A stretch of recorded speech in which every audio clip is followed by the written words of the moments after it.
Nightly Musers, followers of the pod, faithful few and hopeful many. This is Anchor by Spotify. If you haven't heard about it, it's the easiest way to make a podcast. It's the very platform that allows me to give you what I give you on the nightly. So let me explain. Anchor has tools that allow you to record and edit your podcast right from your phone or computer. And it gives you the ability to distribute your podcast on listening platforms like Spotify, Apple Podcasts, and so much more. It's everything you need to make a podcast in one place. And best of all, Anchor is totally FREE free. So here's where you come in. Download the Anchor app or go to anchor.fm to get started. That is ANCHOR.fm to get started. Thank you very much. Peace.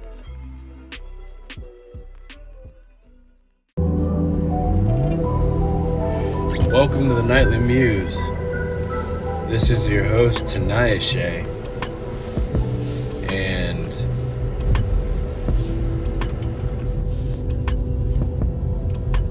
here I am. Shout out Lowfly. Recording process is going well.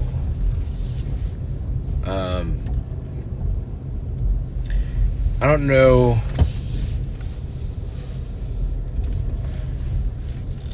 exactly who this is for, but I am in a process of learning how to be more present. I just got a job a year ago at a church that I've been working at for a while. 2 summers as an intern, joined the church that following fall, and spent a year as a resident, about 4 months-ish as a interim lead worship director, co-lead, shout out Hollins, and now I am the assistant worship director, which is a fun little gig I got. It's a fun little gig I got going. It's raining, and so I will be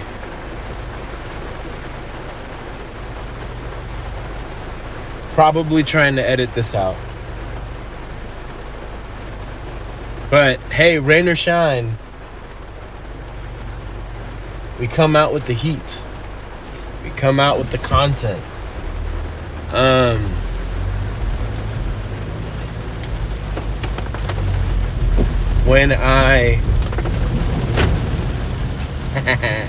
When I stepped into this role, I think I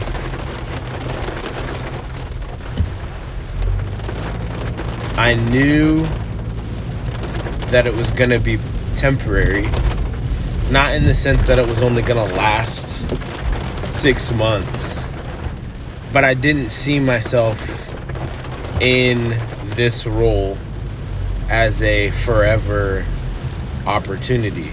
It very much felt like the right next step before God calls me into whatever's next. And for a while, subconsciously or not, I felt like I was waiting for God to show me, like impatiently waiting. Like, all right, God, what's next? Are you going to give me a glimpse? Are you going to give me a taste of what's next? Like, are you going to show me what exactly am I supposed to be doing? What am I preparing myself for? Not viewing the job as a stepping stone. I think subconsciously I was, but it was like, all right, I've done the Davidson thing for 4 years now, almost. I don't want to be an assistant forever. What exactly are we doing?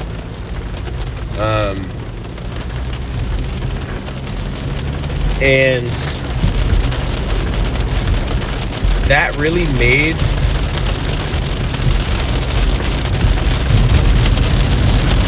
Oh, this rain is loud.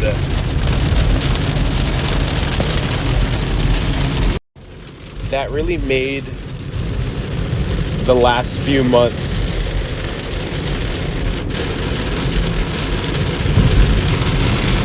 all right, this is a little ridiculous. To be continued. And we're back. I didn't want to risk hydroplaning and making this the last episode of the Nightly Muse ever because of foolishness. Rather, I guess, episode 62 or 61 would have been the last episode, because I guess this would never have been released. So we didn't want that to happen. So we decided to be safer and just totally devote myself to getting home.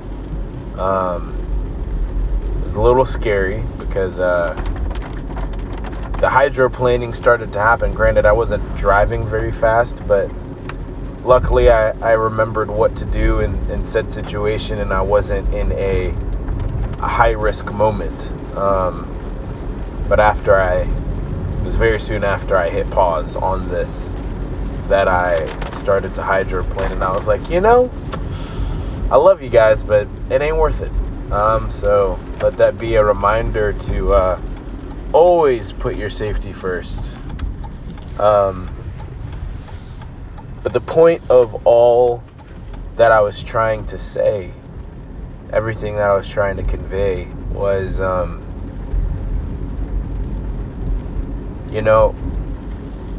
it was really easy for me for the first few months to start.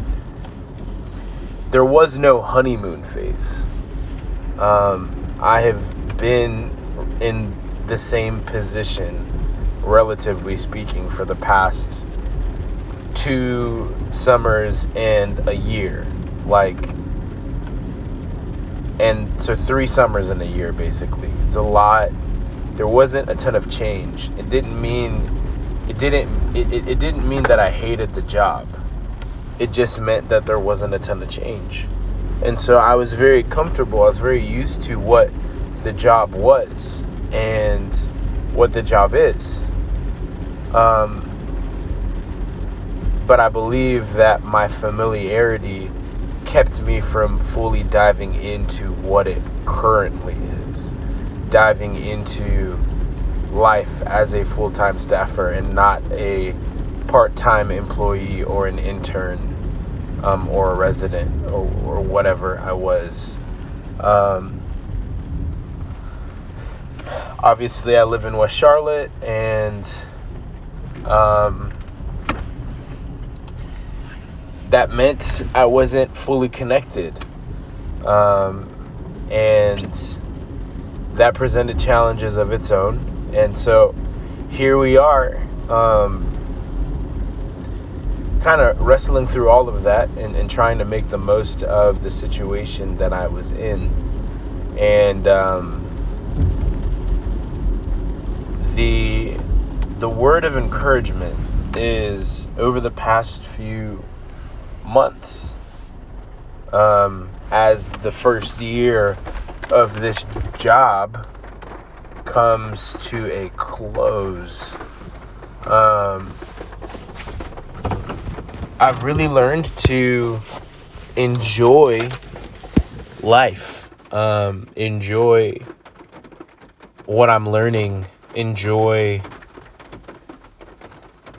especially this summer, as my coaching responsibilities wound down, as things became a little more normal and work became more of a focus point and being with people became more of a focus point, I started to love it more.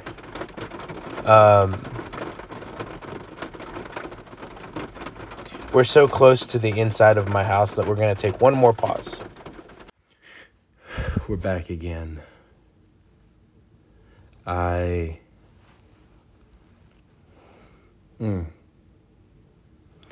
don't want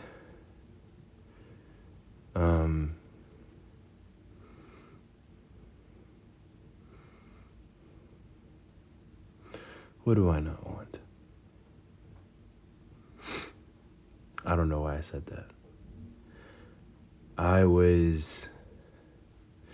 guess this summer, as things wound down and my ministry areas began to crystallize and become more like noticeable and more natural, I was like, man, I don't want to lose this rhythm.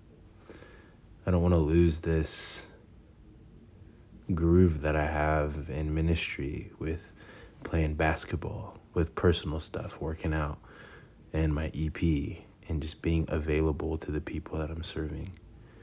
And now I find myself gearing up for a move to Davidson, to really kind of double down on being invested and local. And it's exciting, it's a little scary, but I do think it's the right decision. I mean, all of it comes from this desire to be more present, and the more present I've become, the more invested, ingratiated, intertwined I became with the town and with the people in the church, the more I wanted to stay. And the less I started looking for what was next and started paying attention to what was happening right now, which is a lesson that I feel like I've already learned, in the sense that when I was waiting for this job stuff to figure itself out, I was so stressed out that I had, to a degree, neglected what I was called to do at that time. My boss was on sabbatical, and I was co-leading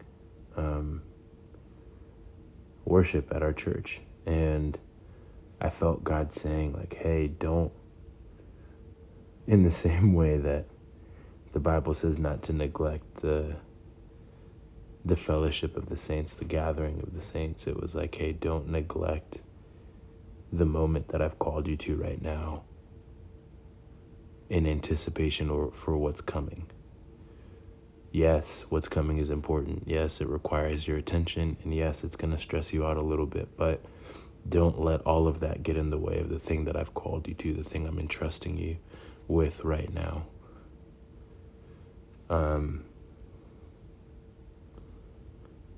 And it helped me focus. And I don't feel like God was saying the same thing, but I felt a similar opportunity to